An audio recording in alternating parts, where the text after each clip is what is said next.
দেখো, জৈব যৌগে যেখানে কার্বন কার্বন ত্রিবন্ধন থাকে সেই কার্বন পরমাণুটির সংকরায়ন অবস্থা কি আমি দেখাচ্ছি।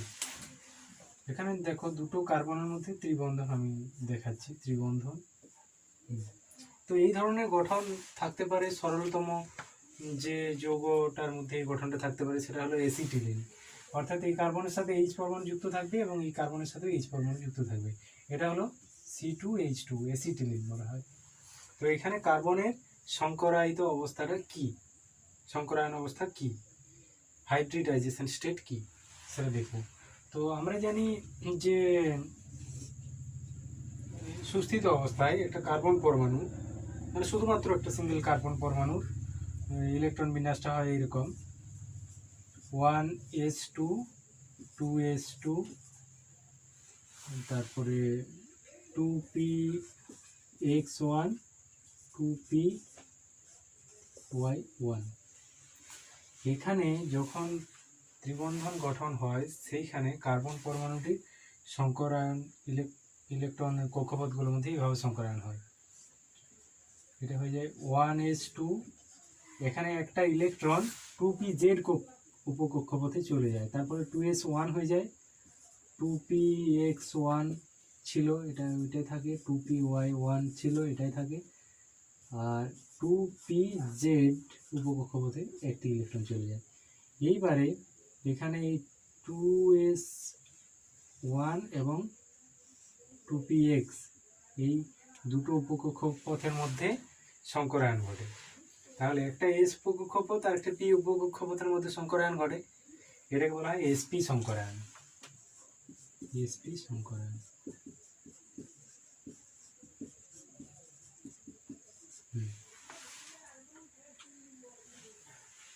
তাহলে দেখো এখানে যে বন্ধনগুলো গঠিত হবে এসপি সংকরায়নের জন্য এসপি মানে দুটো সিগমা বন্ধন পাবো।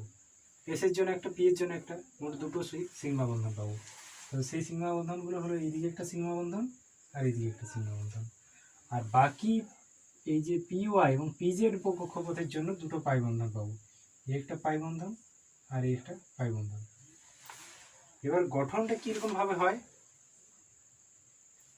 না, গঠনটা হয় এরকম ভাবে, এখানে ধরো সি আছে, এখানে সি আছে, এর সিগমা বন্ধন এইদিকে একটা সিগমা বন্ধন রয়েছে, এর এদিকে একটা সিগমা বন্ধন রয়েছে, আর সামনাসামনি আর একটা সিগমা বন্ধন রয়েছে, এদিকে একটা সিগমা বন্ধন আর এর সিগমা বন্ধন, এটা ওভারল্যাপিং হয়েছে, মানে এসপি এসপি সংকরায়ন। এদিকে একটা এসপি সংকরায়িত উপকক্ষপথ, এদিকে একটা এসপি সংকরায়িত উপকক্ষপথ, এর ফলে একটা সিগমা বন্ধন হয়েছে। আর এদিকে একটা এসপি সংকরায়িত উপকক্ষপথ, এদিকেও একটা এসপি সংকরায়িত উপকক্ষপথ, তাহলে এসপি।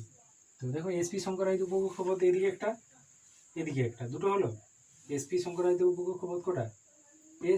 এসপি আলাদা আলাদা নয়, এসপি মিলে সংকরায়ন ঘটে গেছে, মানে সেপারেট এস আর পি বলবো না, এসপি মিলে দুটা উপকক্ষপথ দেখাচ্ছে, সংকরায়িত উপকক্ষপথ, এদিকে একটা এদিকে একটা। এই কার্বনেরও দুটো, এদিকে একটা এদিকে একটা। এবার এই সামনাসামনিটা একে অপরের উপর ওভারল্যাপ করে এটা সিগমা বন্ধন গঠন করছে, এটা সিগমা বন্ধন। আর এই যে দেখো 2py আর 2pz পরস্পর সমকোণে অবস্থান করে। তো 2pyটা কীরকম? 2pyটাকে যদি আমি এদিকে দেখাই, ওটা ডাম্বেল শেপ দেখাতে হবে, এটা 2py, এটা একটা 2py। আর 2pzটাকে আমি দেখাচ্ছি তির্যকভাবে, এটা। আর এরও অনুরূপভাবে দেখায় 2p, এটা 2pz, এরও অনুরূপভাবে দেখায়, এটা 2py,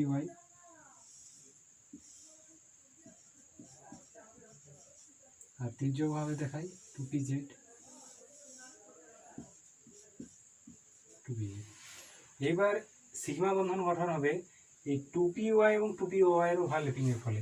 তো পাশাপাশি তো এইভাবে ওভারল্যাপিং দেখানো যাবে না, এটা দাগ টেনে দেখিয়ে দিচ্ছি যে এ 2py ওভারল্যাপিং হচ্ছে, পরস্পর ওভারল্যাপিং হচ্ছে। দুটো দাগ দেখিয়েছি মানে দুটো ওভারল্যাপিং এরকম নয়, 2py ওভারল্যাপিং হচ্ছে। তার ফলে আমি একটা পাই বন্ধন পেলাম, আর একটা 2pz, এই 2pz ওভারল্যাপিং হচ্ছে, মানে এই 2pz আর 2pz ওভালিপি হচ্ছে, তারপরে আরেকটা পাই বন্ধন পাচ্ছি। তো এইভাবে sp সংকরায়ন হয়, যেখানে ট্রিপল বন্ড এবং সিঙ্গেল বন্ড থাকে কার্বনের সাথে, একদিকে ট্রিপল বন্ড একদিকে সিঙ্গেল বন্ড, সেখানে কার্বন পরমাণুটি sp সংকরায়িত অবস্থায় থাকে।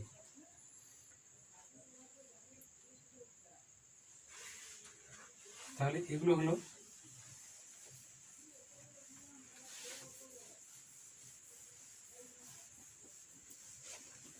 তো আমরা 2D স্পেসে কখনো কখনো 3 ডিমেনশনাল স্ট্রাকচার দেখানোরও প্রয়োজন হতে পারে। তখন 3 ডিমেনশনাল স্ট্রাকচার আমরা কিভাবে দেখাই, যেমন ধরো কার্বন টেট্রাক্লোরাইডের গঠন দেখাচ্ছি আমি। কার্বন টেট্রাক্লোরাইড নয়, CHCl3 এটা দেখাই, এটা বলে ক্লোরোফর্ম CHCl3। তো এটাও জৈব যৌগ অ্যাকচুয়ালি, যেটা CH4 থেকে এটা এসেছে। CH4 এর 3টা কার্বন পরমাণুকে, 3টা হাইড্রোজেন পরমাণুকে 3টা ক্লোরিন পরমাণু প্রতিস্থাপিত করেছে, মানে 3টা হাইড্রোজেন পরমাণুকে সরিয়ে সে জায়গায় 3টা ক্লোরিন পরমাণু ঢুকে গেছে, আর একটা হাইড্রোজেন পরমাণু অবশিষ্ট আছে। তাহলে এটা জৈব যৌগ সঞ্জাত যৌগ, মানে এটাও জৈব যৌগই হবে। ক্লোরোফর্ম এটাও জৈব যৌগ, জৈব যৌগ থেকে পেয়েছি মানে জৈব যৌগ। দেখো এর গঠনটা যদি আমি ত্রিমাত্রিক দেখাতে চাই, এটাকে অনেক সময় যদি দ্বিমাত্রিক দেখাতে চাই তাহলে অসুবিধা নেই। দ্বিমাত্রিক দেখানোর দরকার হলে আমরা একদিকে H দেখাবো আর 3টা Cl ক্লোরিন দেখাবো। আর ত্রিমাত্রিক দেখানোর জন্য একটি পন্থা অবলম্বন করা হয়।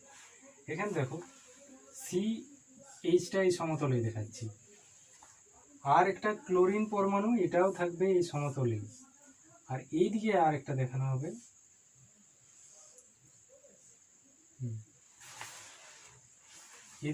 এদিকে একটা রয়েছে তোমার ক্লোরিন।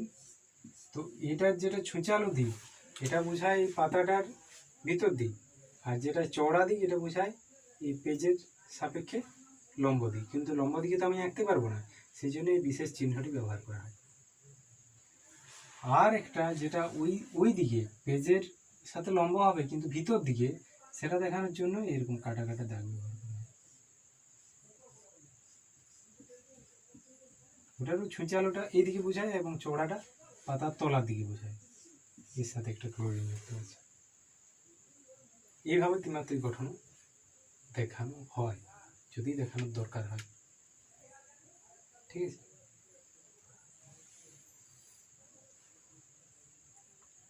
তাহলে আমি একটা স্ট্রাকচার বলছি, এখানে বলবে যে কার্বন পরমাণুটা কি ধরনের সংকরায়িত অবস্থায় আছে।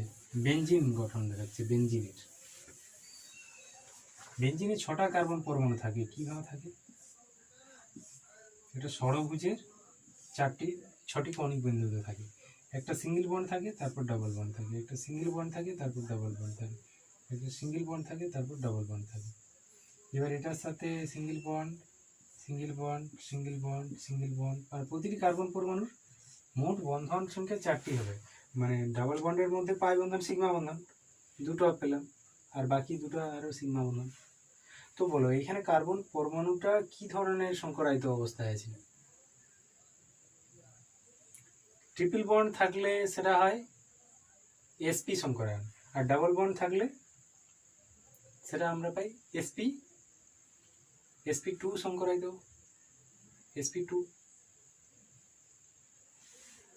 সংকরায়িত অবস্থায় রয়েছে। তাহলে এটা হলো sp2 সংকরায়িত অবস্থায়, সব এটাও sp2 সংকরায়িত অবস্থায় রয়েছে, যেটা আমরা মিথেনের ক্ষেত্রে দেখিয়েছিলাম sp2 সংকরায়িত, ঠিক একই রকম। তো এটা বেনজিন বলয়ের গঠন। এবার এই বেনজিন বলয় এই প্রান্তগুলোতে যদি হাইড্রোজেন যুক্ত থাকে তখন সেটাকে বলে বেনজিন, আর যদি হাইড্রোজেন বাদে অন্য কোনো পরমাণু যুক্ত থাকে তখন সেটা বেনজিন জাত যৌগ বলা যেতে পারে, মানে বেনজিন থেকে ওটার উদ্ভব ঘটেছে। আর এই বলয়টাকে বলে বেনজিন বলয়, কোনো যৌগের সঙ্গে এটা থাকলে সেটাকে বলে বেনজিন বলয় যৌগ। এর গঠনটা কিন্তু সমতলিক হয়।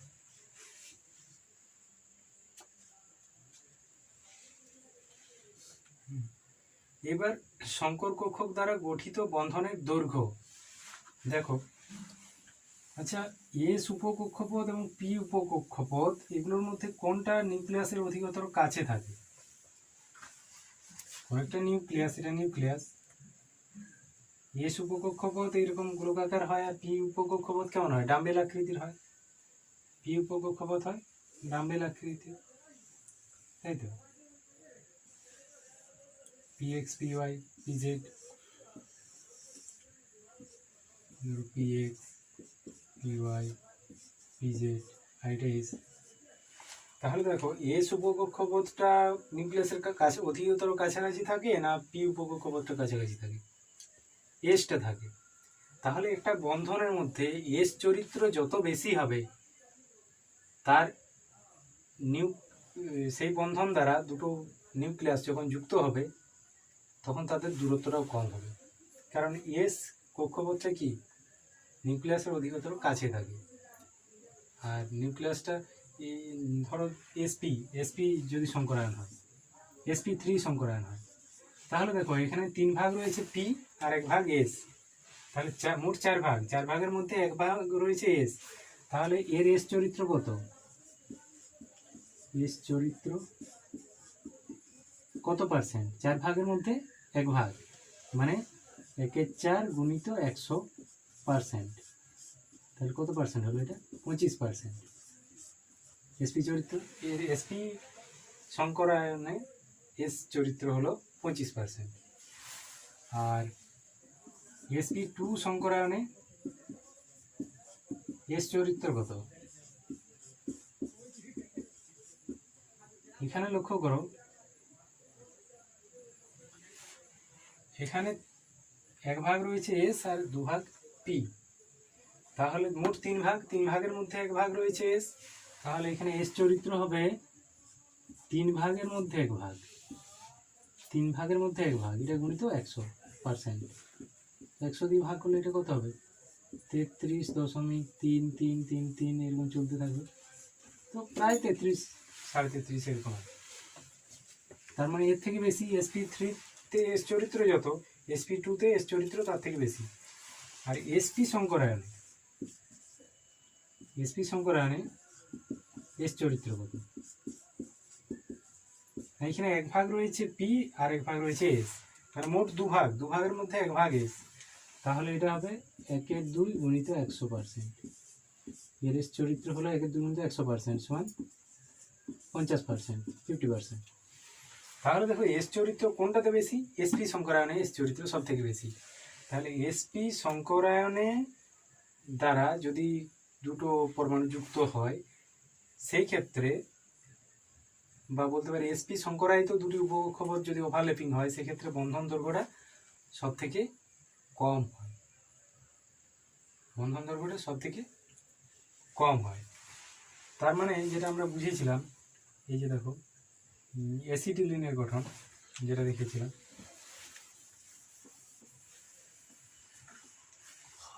সি ট্রিপল বন্ড সি, এটা দেখিয়েছিলাম। তো এইখানে কি, এখানে sp সংকরায়িত দুটো পরমাণুর মধ্যে বন্ধন সৃষ্টি হয়েছে, তাহলে এখানে কি দুটো পরমাণুর মধ্যে দূরত্বটা কম হবে, মানে বন্ধন দৈর্ঘ্যটা কম হবে। এস চরিত্র যত বেশি হবে সেটা তত নিউক্লিয়াসের কাছে থাকবে, তাহলে এই বন্ধনের এস চরিত্র বেশি, তাই এটা কি নিউক্লিয়াসের অধিকতর কাছে থাকবে এবং দুটো পরমাণু পরস্পর কাছাকাছি থাকবে, এই বন্ধনটা অধিকতর দৃঢ়। আর যেগুলো সিঙ্গেল বন্ড রয়েছে, যেমন এটা এর মধ্যে মিথেনের মধ্যে, এখানে এগুলো sp সংকরায়িত অবস্থায় রয়েছে, sp সংকরায়িত অবস্থায়। তাহলে sp সংকরায়িত অবস্থায় যদি থাকে, sp সংকরায়িত অবস্থায় এস চরিত্র কত? 25%।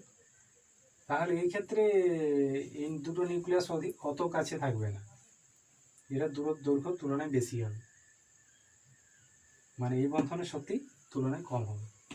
সিঙ্গেল বন্ডের শক্তির তুলনায় ডাবল বন্ডের শক্তি বেশি, ডাবল বন্ডের শক্তির তুলনায় ট্রিপল বন্ডের শক্তি বেশি, মানে এগুলোকে ভাঙনের জন্য যে শক্তির প্রয়োজন, সেটা ট্রিপল বন্ড ভাঙতে বেশি শক্তি দরকার হবে, সিঙ্গেল বন্ড ভাঙতে কম শক্তি দরকার হবে।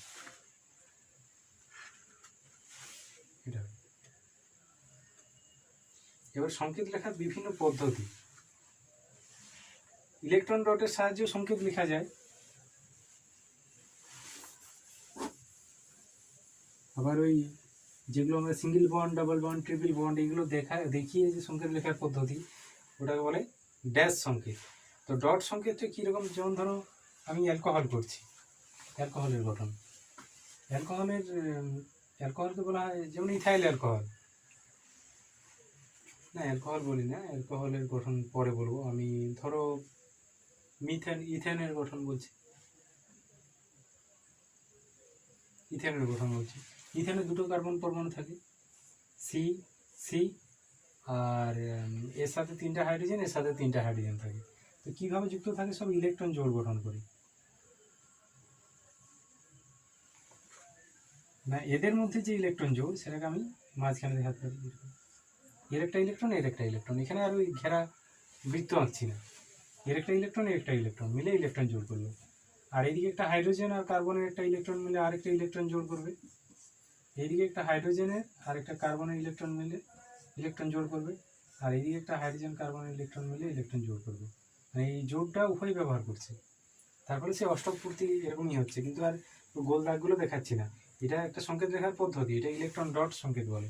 আর এই কার্বন মিলে ইলেকট্রন জোড় করেছে, আর এর সাথে এই কীরকম হাইড্রোজেন ইলেকট্রন জোড় করবে, এদিকে একটা হাইড্রোজেন ইলেকট্রন জোড় করবে, আর এদিকে একটা হাইড্রোজেন ইলেকট্রন জোড় করবে। তাহলে এই পদ্ধতিটাকে বলা হয় ইলেকট্রন ডট সংকেত।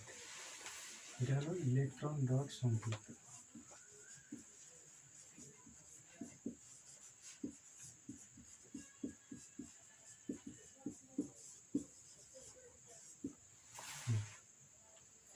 এইবার ড্যাশ সংকেত কি, এটাকে ড্যাশ সংকেতে দেখাচ্ছি। এই যে একটা ইলেকট্রন জোড় মানে এক বন্ধন, তাহলে এটাকে যদি আমি ওই বন্ধনের সাহায্যে দেখাই, মানে ড্যাশ বন্ধন মানে কি একটা ড্যাশের মতো, এই জন্য এটাকে বলা হয় ড্যাশ সংকেত। তো এখানে একটা ইলেকট্রন জোড় এক বন্ধন, এখানে একটা ইলেকট্রন জোড় হাইড্রোজেনের সাথে এক বন্ধন, এদিকেও একটা ইলেকট্রন জোড় এক বন্ধন, এদিকেও একটা ইলেকট্রন জোড় এক বন্ধন, একইরকমভাবে এর সাথেও এরকম। তো এটাকে বলা হয় ড্যাশ সংকেত, ড্যাশ সংকেত।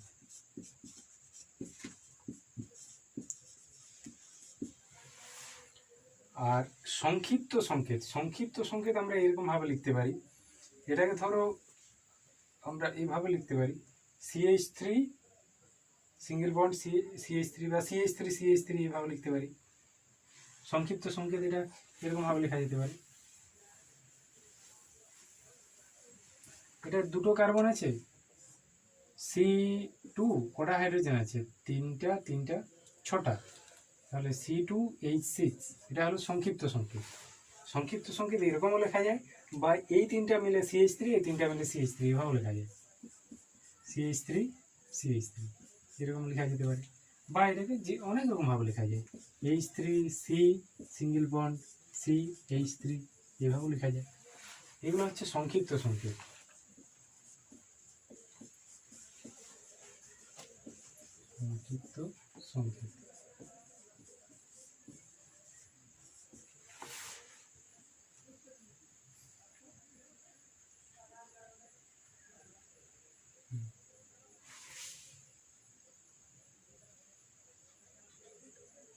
এবার দেখো বন্ধন রেখা সংকেত।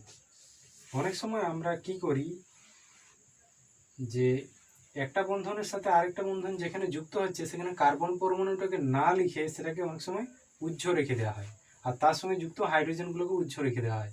এটার দ্বারা কি বোঝাচ্ছে দেখো, ওটাকে বলা হয় বন্ধন রেখা সংকেত। ওটা জানতে হবে, অনেক জায়গাতে ওরকম যৌগের নাম লেখা থাকতে পারে, দিয়ে হয়তো তোমার নামকরণ পড়লো, তাহলে বুঝতে হবে। তো বন্ধন রেখা সংকেতটা কীরকম, আগে আমি হেডিংটাই লিখে দিই, বন্ধন রেখা সংকেত।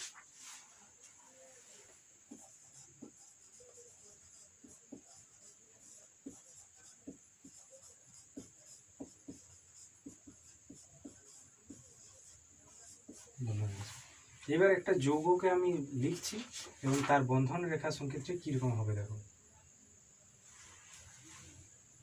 ধরো CH, আমি নিজের মতো একটা করি,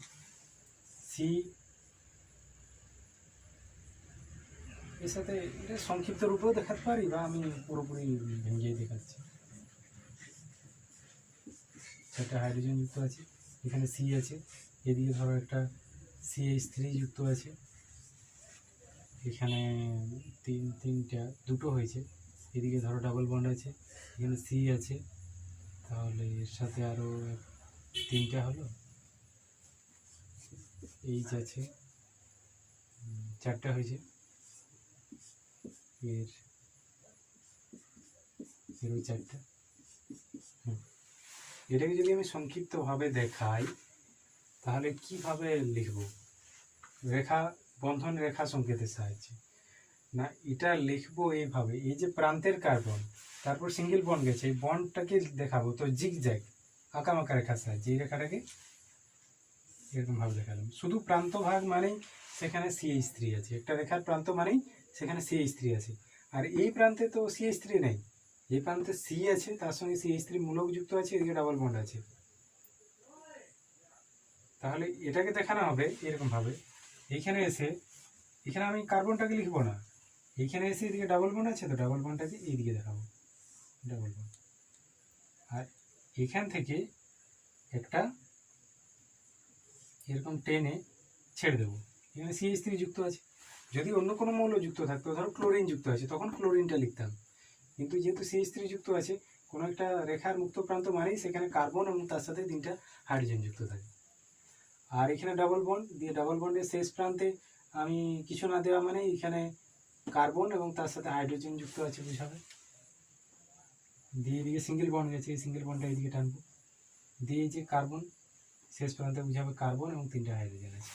তাহলে এইটাই হলো একটা যৌগের সংকেত, এটাকে বলো বন্ধন রেখা সংকেত। কোথাও কোথাও এরকম ব্যবহার হয়। তার মানে এটা পড়বো CH3, এটা C, এদিকে CH3, এখানে C রয়েছে, CH রয়েছে, ডাবল বন্ডের শেষ প্রান্ত, আর এদিকে সিঙ্গেল বন্ড, তার মানে এখানে CH রয়েছে। তিনটা আগে চারটা না, দুটো আগে চারটা, আরেকটা বন্ধনের জন্য আরেকটা হাইড্রোজেন দরকার, তো তাহলে এখানে CH রয়েছে, আর এই শেষ প্রান্তে একটা বন্ধন আর তিনটা বন্ধনে তিনটা হাইড্রোজেন, তার মানে CH3 রয়েছে। তো এরকম কিছু লিখলে প্র্যাকটিস করলে মনে থাকবে। এবার দেখো কার্বন শৃঙ্খলের ভিত্তিতে জৈব যৌগের শ্রেণী বিভাগ। জৈব যৌগকে কতগুলো পঠনের সুবিধার্থে, তাদের বৈশিষ্ট্য নির্ণয় করার সুবিধার্থে শ্রেণী বিভাগ করা হয়েছে। কার্বন শৃঙ্খলের প্রকৃতি অনুযায়ী জৈব যৌগ ভাগগুলো, জৈব যৌগ মেনলি দুটো ভাগ, একটা হচ্ছে মুক্ত শৃঙ্খল যৌগ আর একটা বদ্ধ শৃঙ্খল যুক্ত। মুক্ত শৃঙ্খল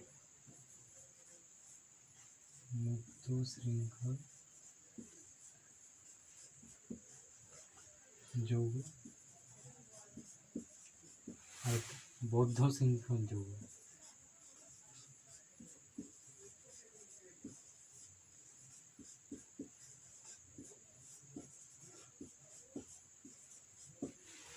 মুক্ত শৃঙ্খল যৌগ, বদ্ধ শৃঙ্খল যৌগ।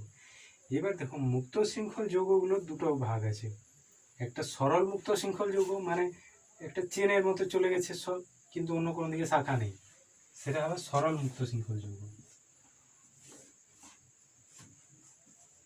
সরল মুক্ত শৃঙ্খল যৌগ।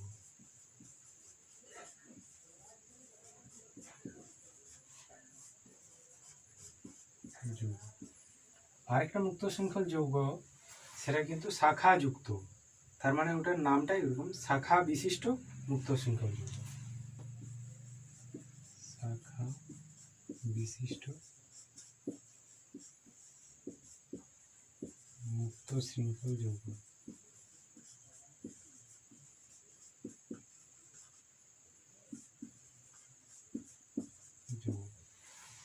আর যেটা বদ্ধ শৃঙ্খল যৌগ, এটারও ভাগ আছে, এটার ভাগ হলো কার্বোসাইক্লিক যৌগ আর হেটেরোসাইক্লিক যৌগ।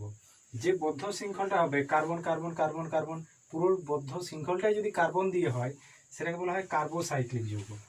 মানে পুরো বদ্ধপথটা কার্বন কার্বন, যেমন ওই বেঞ্জিনটা দেখালাম, বেঞ্জিন বলয়টা কি কার্বন কার্বন ছটা কার্বন দিয়ে শৃঙ্খলটা হয়েছে, ওটা হলো কার্বোসাইক্লিক যৌগ।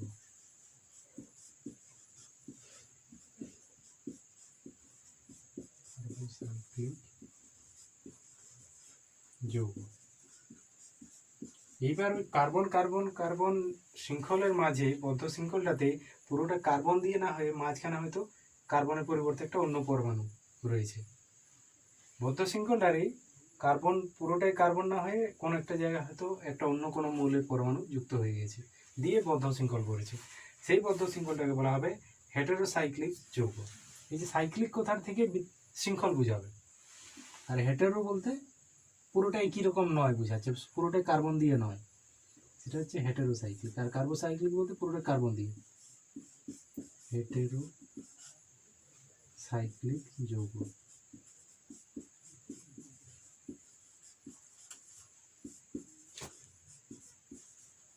যৌগ। এবারে এই কার্বোসাইক্লিক যৌগেরও আরও ভাগ আছে। এগুলোর বৈশিষ্ট্যের উপর ভিত্তি করে ভাগ করা হয় অ্যারোমেটিক যৌগ, অ্যালিসাইক্লিক যৌগ। অ্যারোমেটিক বলতে যেগুলোর বিশেষ গন্ধ আছে, বিশেষ গন্ধ, এরোমা মানে গন্ধযুক্ত, সেগুলো অ্যারোমেটিক।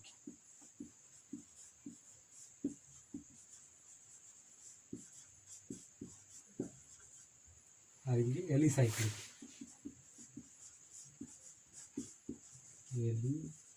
অ্যালিসাইক্লিক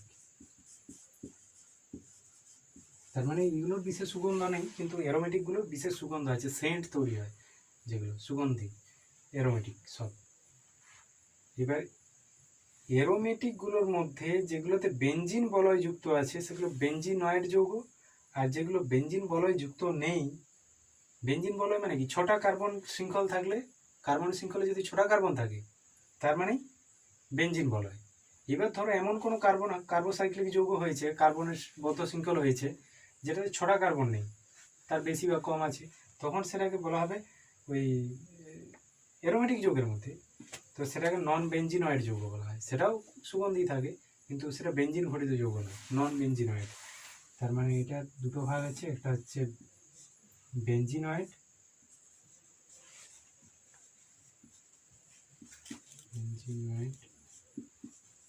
আর এদিকে নন বেঞ্জিনয়েড।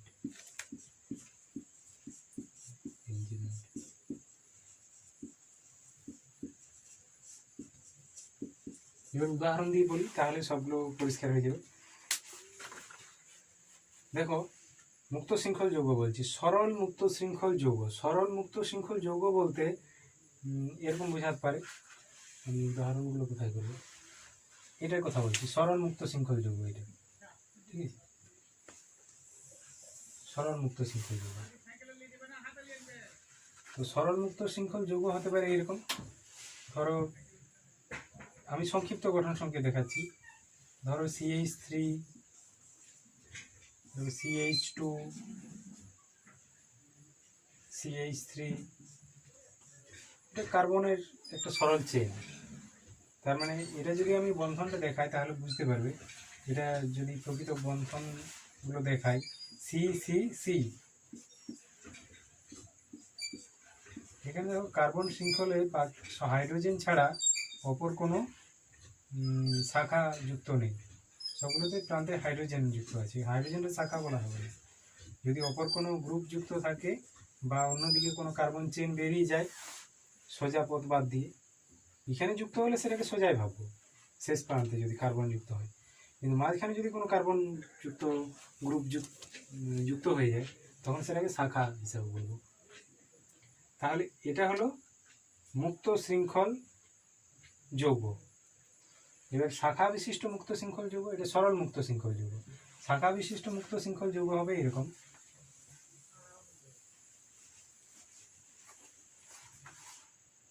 এটা উদাহরণ বলছি, ধরো সিম্পল করে বলি ছোট জায়গায়, এখানে একটা ধরো CH3 যুক্ত আছে, এটার সাথে hydrogen hydrogen hydrogen hydrogen hydrogen hydrogen,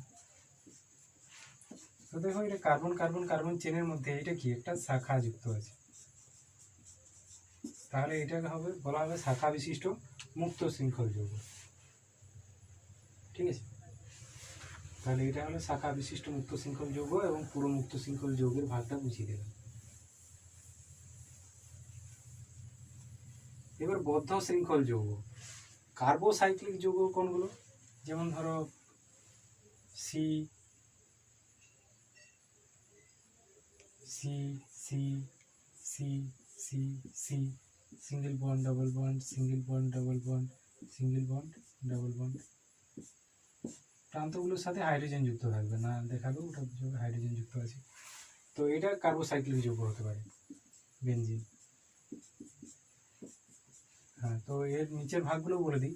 দেখো কার্বোসাইক্লিক যৌগের মধ্যে ভাগ আছে অ্যারোমেটিক, এলিসাইক্লিক।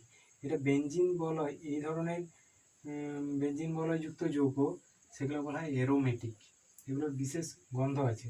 এবার বেনজিন বলয় বাদ দিয়েও কতগুলো বিশেষ গন্ধ আছে, সেগুলোকেও বলা হয় অ্যারোমেটিক, কিন্তু সেগুলো নন বেনজিনয়েড।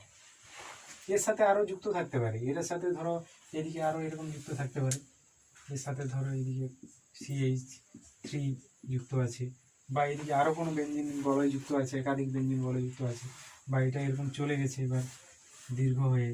ওই বেনজিন বলয় যুক্ত থাকলেই সুগন্ধি যুক্ত হবে। এটা CH2 CH3 এভাবে যুক্ত হয়ে গেছে, তো এগুলো বেনজিন বলয় যুক্ত আছে মানেই এটা অ্যারোমেটিক যৌগ। তো এটা কার্বোসাইক্লিক যৌগ, যেহেতু কার্বনের চেনটা বদ্ধ এবং পুরো পথটাই কার্বন দিয়ে গঠিত, কার্বোসাইক্লিক যৌগ, তাই তো। এবার দেখো উদাহরণগুলো বলি। কার্বোসাইক্লিক যৌগের মধ্যে অ্যারোমেটিক হলো, তার মধ্যে বেনজিনয়েড হলো, নন বেনজিনয়েড কি হতে পারে? কার্বোসাইক্লিক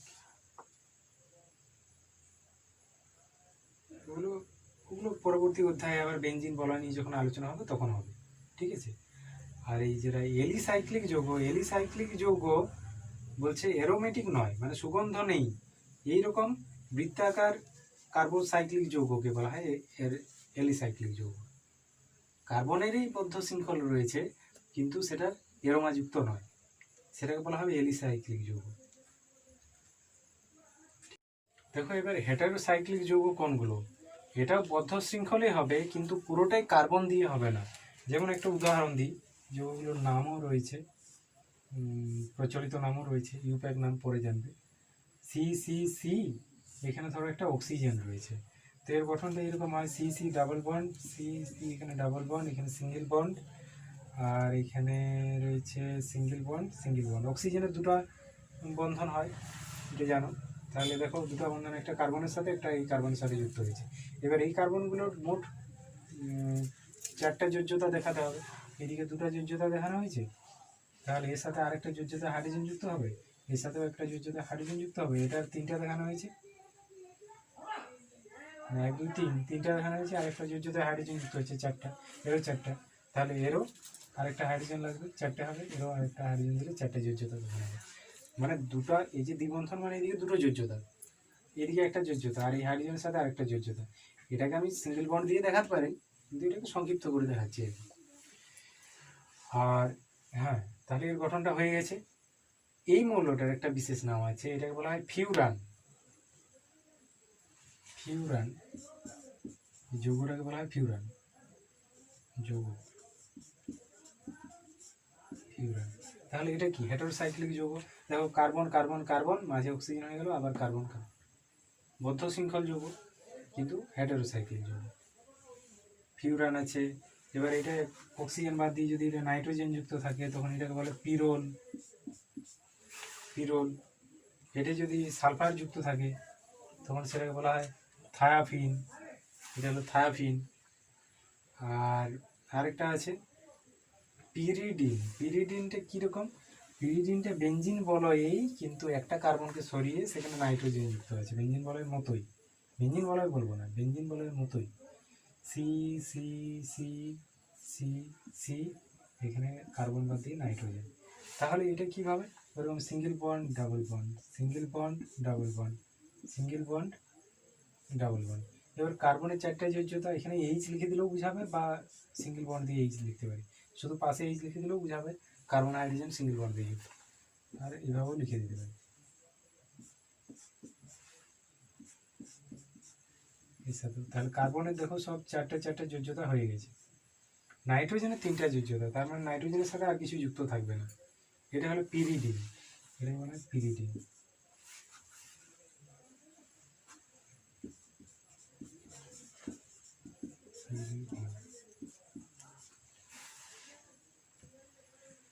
সেই যেখানে মিথাইল অ্যালকোহল পড়ানোর সময় বলা হয়েছিল ইথাইল অ্যালকোহলের সাথে নেপথা, পিরিডিন ইত্যাদি যোগ করে ওটাকে বিষাক্ত করা হয়, তেতো সার যুক্ত করা হয়, বিষাক্ত করা হয়।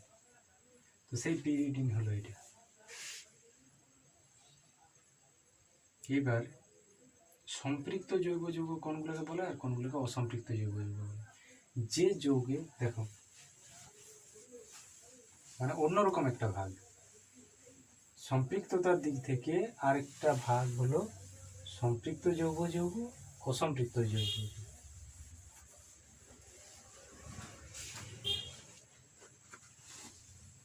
সম্পৃক্ত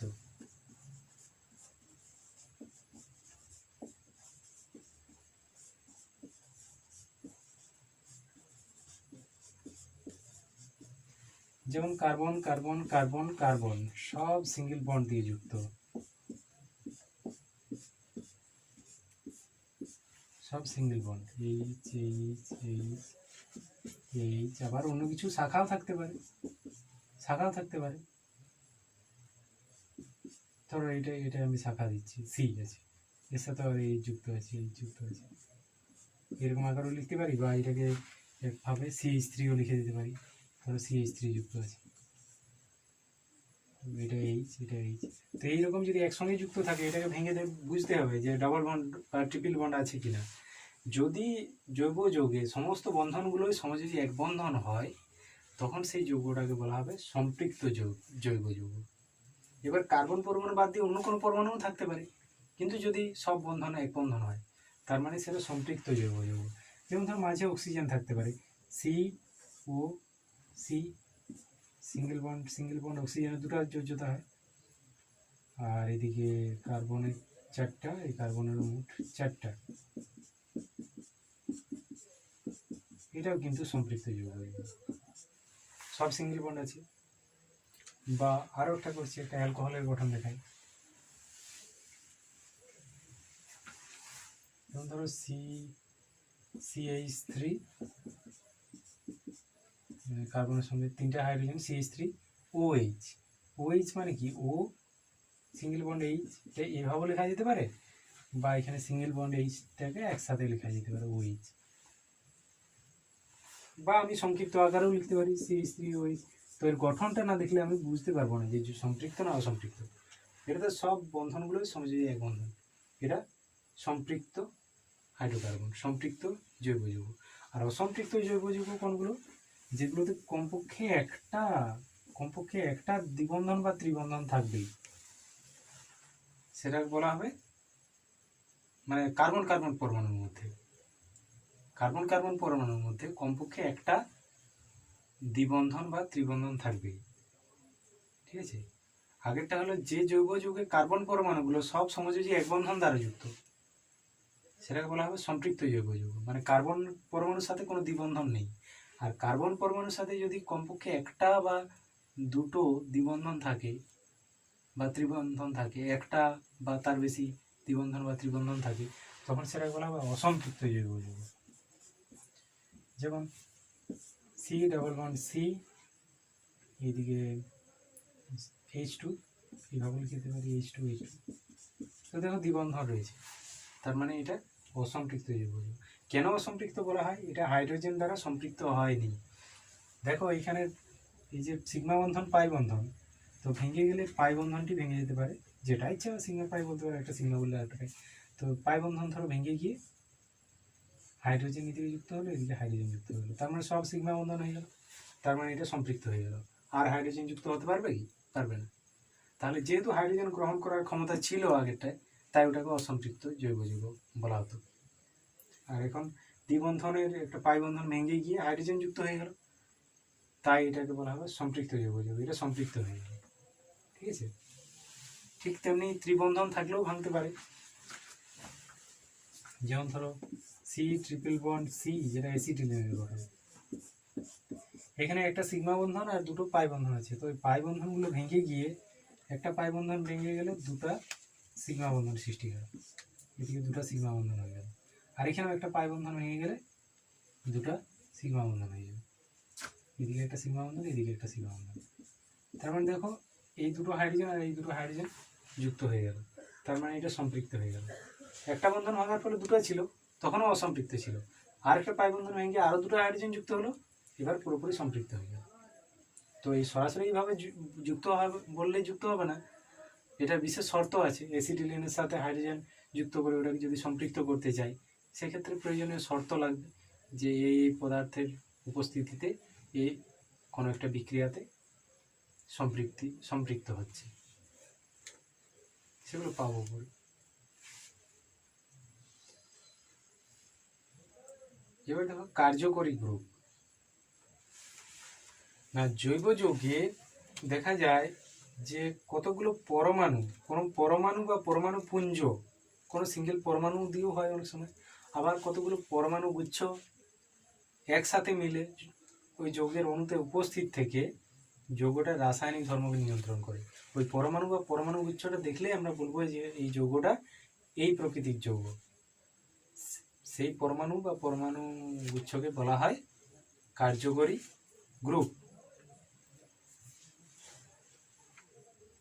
তাহলে দেখো কার্যকরী গ্রুপ আমরা দেখাই, কার্যকরী গ্রুপ কত হয়, কত রকমের জানা আছে।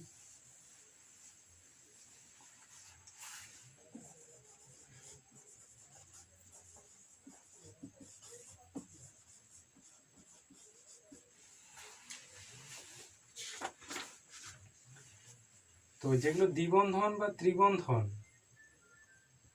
ওগুলোও কিন্তু কার্যকরী গ্রুপের মধ্যেই ফেলা হয়। ওগুলোকে দ্বিবন্ধন থাকলে সেটা একটা বিশেষ শ্রেণীর যৌগ, সেগুলোকে আমরা কি বলি, অ্যালকিন বলি।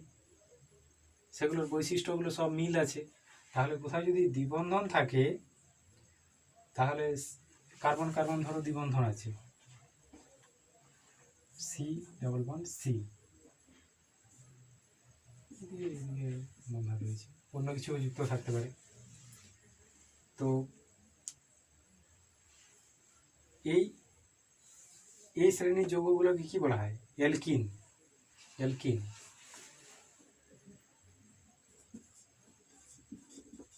তো বলবো যে অ্যালকিন গ্রুপ যুক্ত আছে। কোথাও কার্বন কার্বন দ্বিবন্ধন যৌগে থাকলে বলবো সেখানে একটা অ্যালকিন গ্রুপ যুক্ত আছে। এবার ধরো কার্বন কার্বন ত্রিবন্ধন রয়েছে, সি ট্রিপল বন্ড সি, এরকম কোনো একটা দীর্ঘ যৌগ বা কোনো একটা ছোট যৌগ হতে পারে, সেটাতে যুক্ত রয়েছে। এইটাকে বলা হয় কার্যকরী গ্রুপটাকে বলা হবে অ্যালকাইন। বলবো যে অ্যালকাইন কার্যকরী গ্রুপ যুক্ত আছে, অ্যালকাইন। এই শ্রেণীর যৌগগুলোকে অ্যালকাইন বলা হয়, অ্যালকাইন যুক্ত আছে। এবার ধরো কোনো জৈব যৌগে ওএইচ মূলক যুক্ত আছে, সিঙ্গেল বন্ড ওএইচ। তো এটার নাম হলো না, এর কার্যকরী গ্রুপটাকে বলবো না, এই যৌগগুলো অ্যালকিন যৌগ, এর যৌগগুলো অ্যালকাইন যৌগ।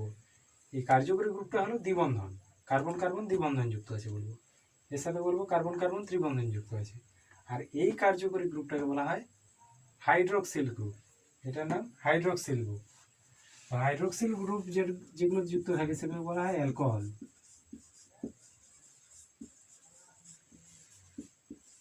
অ্যালকোহল, এই গ্রুপটাকে বলা হয় হাইড্রোক্সিল গ্রুপ।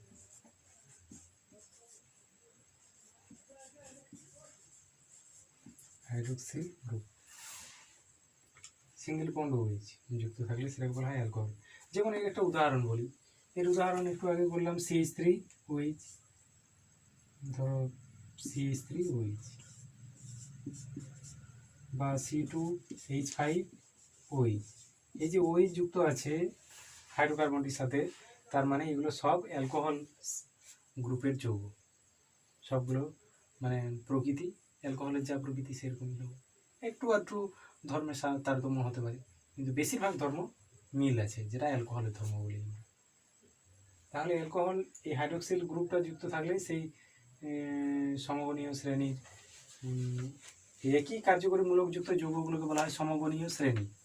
যেমন অ্যালকিন একটা সমগণীয় শ্রেণী, অ্যালকাইন একটা সমগণীয় শ্রেণী, অ্যালকোহল একটা সমগণীয় শ্রেণী। তাহলে এই OH মূলক বা হাইড্রক্সিল মূলক যুক্ত থাকলেই, গ্রুপ যুক্ত থাকলেই আমরা সেই যৌগগুলিকে বলবো অ্যালকোহল সমগণীয় শ্রেণীর যৌগ। এবার আরও আছে,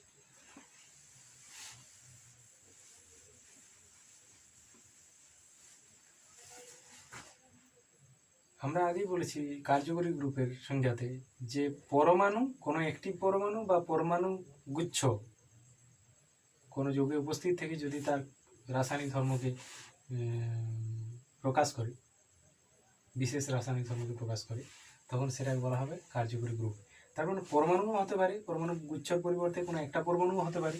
তাহলে দেখো একটা পরমাণু দিয়ে কীভাবে হয়, অনেক ক্ষেত্রে হয় অক্সিজেন একদিকে সিঙ্গেল বন্ড আর একদিকে সিঙ্গেল বন্ড, এটা যদি যুক্ত থাকে তাহলে এই শ্রেণীর যৌগগুলিকে বলা হয় ইথার। ইথার ইথার আর এর কার্যকরী গ্রুপটির নামও ইথার। এই গ্রুপটাকেও, এটার নামও ইথার। আর এই ইথার গ্রুপ যুক্ত থাকে যে যৌগগুলো, সেগুলো সব ইথার সমগণীয় শ্রেণী। ইথার যেমন ধরো CH3 ও CH3, কিছুটা সংক্ষিপ্ত আকারে দেখাচ্ছি। H মানে 3 দিকে 3টা H, এখানে H আছে মানে 3 দিকে 3টা H যুক্ত আছে। তো মাঝেও এই যে ও সিঙ্গেল বন্ড আছে, এটার দ্বারা বোঝাচ্ছে যে ইথার কার্যকরী গ্রুপ যুক্ত আছে। তাহলে এটা একটা ইথার শ্রেণীর যৌগ। এটার নাম হলো ডাইমিথাইল ইথার, প্রচলিত নাম। ইউপ্যাক নাম পরে ইউপ্যাক নামের শেখাবো, তখন ইউপ্যাক নাম দিয়ে আমরা পড়ব। এরপরে আছে ইউপ্যাক নাম। তো প্রচলিত নাম, দুটো মিথাইল গ্রুপ যুক্ত আছে, তাই ডাইমিথাইল আর ইথার রয়েছে, ইথার কার্যকরী গ্রুপ। তাহলে নামের শেষে অবশ্যই ইথার হবে, ডাইমিথাইল ইথার। যেমন আগেরগুলো প্রথমে একটা দেখিয়েছিলাম methyl alcohol, CH3OH methyl alcohol, C2H5OH ethyl alcohol. মানে কার্যকরী গ্রুপ যেহেতু হাইড্রোক্সিল, ওগুলো সব অ্যালকোহল হবে, নামের শেষে অ্যালকোহল যুক্ত থাকবে। আর এখানে যেহেতু কার্যকরী গ্রুপ ইথার, এগুলো নামের শেষে সব ইথার যুক্ত থাকবে, ডাইমিথাইল ইথার। মানে প্রচলিত নাম যেগুলো, সেগুলোতে। এবার ধরো আর একটা গ্রুপ দেখাই, অ্যালডিহাইড।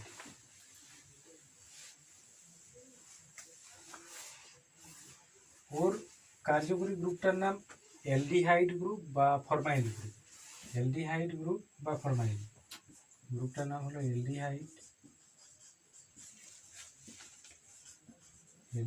গ্রুপ বা ফরমাইল।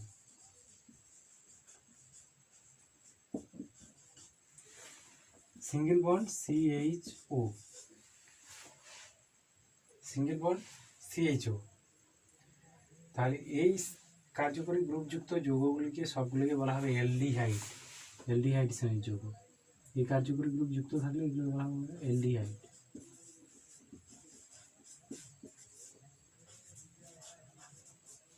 যেমন একটা উদাহরণ দিই এবং তার প্রচলিত নামটা বলি। HCHO, H এর সাথে CHO যুক্ত আছে, এটাকে সংক্ষিপ্ত HCHO লেখা যেতে পারে, এরকম লেখা যেতে পারে, বা এটাকে লেখা যেতে পারে HCHO, বন্ধনটা তুলে দিয়েও লেখা যেতে পারে সংক্ষিপ্ত। তো এটার নাম হলো ফর্মালডিহাইড। এটার নাম ফর্মালডিহাইড। ফর্মালডিহাইড শেষে অ্যালডিহাইড কথাটা আসবেই প্রচলিত নামে, ইউপের নাম এখন বলিনি। ফর্মালডিহাইড। এইবার যদি CH3 এর সাথে CHO যুক্ত থাকে, এটার একটা বিশেষ নাম আছে, এটাকে বলা হয় অ্যাসিটালডিহাইড। মানে এটা অ্যাসিডিক অ্যাসিড সংজাত যৌগ, এই জন্য এটার নাম অ্যাসিটালডিহাইড। এটার নাম অ্যাসিটালডিহাইড। তো শেষে অ্যালডিহাইড কথাটা যুক্ত আছে, সন্ধি যোগ করে করা আছে,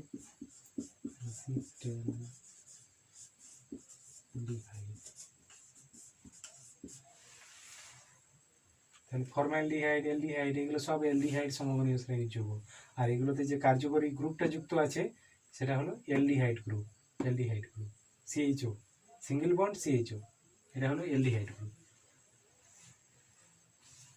এবার দেখো কিটো গ্রুপ।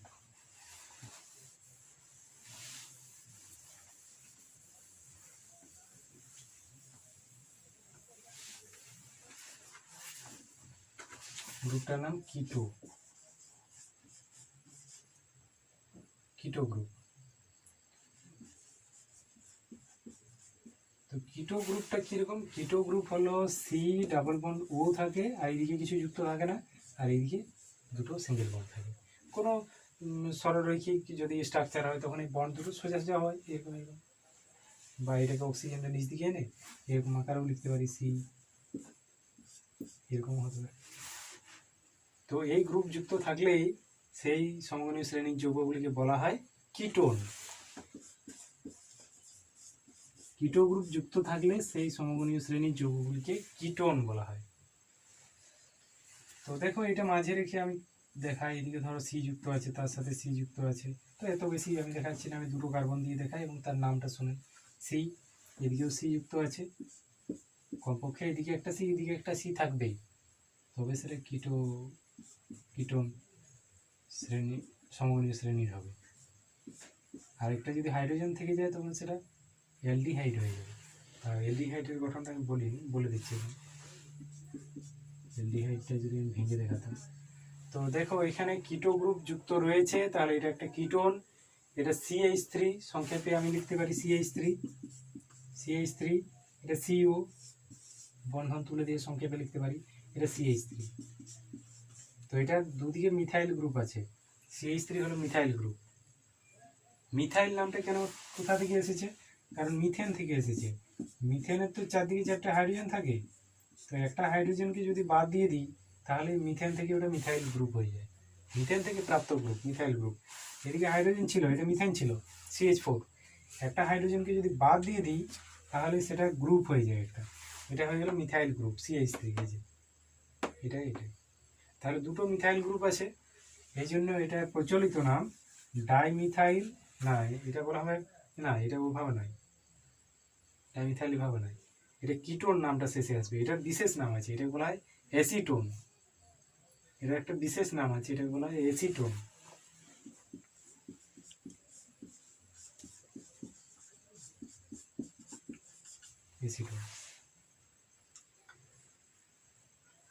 এরকম আরো অনেক কিটোন রয়েছে। এবার দেখো কার্বক্সিল গ্রুপ। হ্যাঁ, তার আগে বললাম যে এটাই যদি কার্বন না থেকে হাইড্রোজেন থাকে তখন কি দাঁড়াবে? তখন এটা আর কিটোন থাকবে না। দেখো যদি আমি এখানে কার্বন বাদ দিয়ে একটা হাইড্রোজেন যুক্ত করে দিচ্ছি, এটা CO গ্রুপটা রয়েছে ডাবল, এদিকে একটা বন্ড এদিকে একটা বন্ড রয়েছে, এবার এখানে আমি H করে দিলাম, তাহলে এই যে এটা পেলাম এটা কিন্তু সংক্ষেপে এটা হবে CHO। ওই যে দেখালাম অ্যালডিহাইড গ্রুপ CHO, না এটাই অ্যালডিহাইড গ্রুপ, তখন এটা কিটো গ্রুপ বলবো না। একদিকে যদি H যুক্ত থেকে যায় কার্বনের সাথে তখন এটা বলবো অ্যালডিহাইড গ্রুপ, মানে এটাকে একসাথে লিখলে হবে এটা CH3 আর এটা CHO, CH3CHO, মানে এটা কি হলো অ্যাসিটালডিহাইড হয়ে গেল, মানে অ্যাসিটোন ছিল, এটা হয়ে গেল অ্যাসিটালডিহাইড। তো CHO কে এরকম ভেঙে দেখানোর প্রয়োজন হলে দেখানো হয়, নচেত এটা CHO আকারে লেখা হয়। কার্যকরী গ্রুপগুলোকে বিশেষ করে ভেঙে দেখানো হয় না, দেখিয়ে একসাথেই দেখানো হয়। যেমন এই পরেরটা রয়েছে কার্বক্সিল গ্রুপ। তো কার্বক্সিল গ্রুপ যেগুলোতে যুক্ত থাকে সেগুলো সব কার্বক্সিলিক অ্যাসিড যৌগ বলা হয়। কার্বক্সিল গ্রুপটা কি?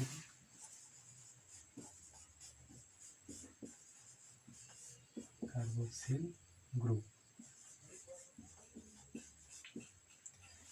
গ্রুপ হলো সিঙ্গেল বন্ড COOH, এটা কার্বক্সিল গ্রুপ। আর এই কার্বক্সিল গ্রুপ যে মৌলের যোগে যুক্ত থাকে সেগুলোকে বলা হয় কার্বক্সিলিক অ্যাসিড।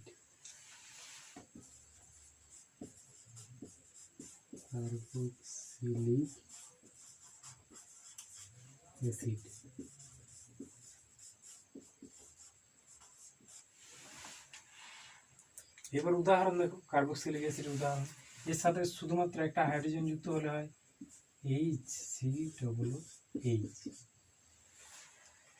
না, এগুলো শেষে ওই অ্যাসিড কথাটা ইউজ করা হয়। এবার ইউপ্যাক নামে আরো অন্যরকম রয়েছে।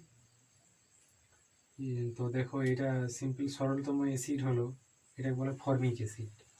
এটা হলো ফর্মিক অ্যাসিড, ফর্মিক অ্যাসিড। এবার এই কার্বনের সাথে যদি হাইড্রোজেন বাদ দিয়ে অপর কোনো ধরো CH3 গ্রুপ যুক্ত আছে, CH3 COOH, এটা বন্ধনটা বাদ দিয়েও লেখা যেতে পারে, এরকম লেখা যেতে পারে, বা এটা এইভাবেও লেখা যেতে পারে CH3 COOH। তো এগুলোর নাম হলো ফর্মিক অ্যাসিডের পর এটা অ্যাসিটিক অ্যাসিড, এটা হলো acetic acid, acetic acid, acetic acid. এবার তুমি বলবে COOH, যেমন CH ওকে ভেঙে দেখালাম, ঠিক একই রকম COOH কেও ভেঙে দেখানো যেতে পারে। তো দেখো COOH কে আমি যদি ভেঙে দেখাই কীরকম হবে, এই অ্যাসিটিক অ্যাসিডটাকে দিয়ে দেখাচ্ছি, অ্যাসিটিক অ্যাসিড CH3, তো তাহলে CH3 কেও ভেঙে দেখাচ্ছি, CH3 মানে 3টা হাইড্রোজেন যুক্ত আছে, আর এর সাথে COOH যুক্ত আছে, যেটা COOH, এই COOHটাকেও আমি ভেঙে দেখাচ্ছি। COOH কে যদি আমি দেখাই তাহলে এটা কার্বন, তার সাথে যুক্ত থাকবে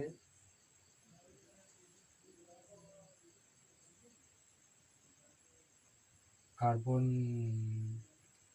এর সাথে যুক্ত থাকবে COOH, মানে একদিকে একটা অক্সিজেন ডাবল বন্ড দিয়ে যুক্ত থাকবে, একদিকে একটা হাইড্রোজেন যুক্ত থাকবে, আর একদিকে OH যুক্ত থাকবে।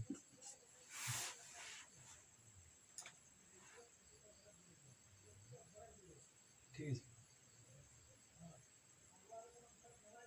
না এটা একটু ভুল হলো, একটু ভুল হলো, এটা আপনিও করলেন, করলেন, ঠিক আছে, একটু খেলে দেবে, ওর গঠনটা ওরকম নয়, এর গঠনটা হলো এরকম। দেখো এর গঠনটা সি, তার সাথে সিঙ্গেল বন্ড ও, তার সাথে OH, এটা হলো COOH, এইচটা OH হিসাবে রয়ে যাবে, তো এটা হলো COOH এর গঠন।